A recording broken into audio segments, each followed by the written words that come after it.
باید به حسب واقع، به حسب انصاف، به حسب وجدان این مردمی که شماها را روی کار آوردن،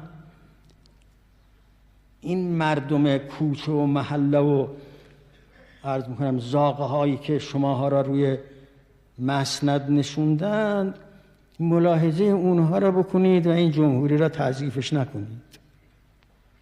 بترسید از اون روزی که این مردم بفهمند در باطن ذات شما چیست و یک انفجار حاصل بشه. از اون روز بترسید که ممکن است یکی از ایام الله خدای نخواسته باز پیدا بشد و اون روز دیگه قضیه این نیست که برگردیم به 22 بهمن. قضیه این است که فاتحه همه ما را میخونه.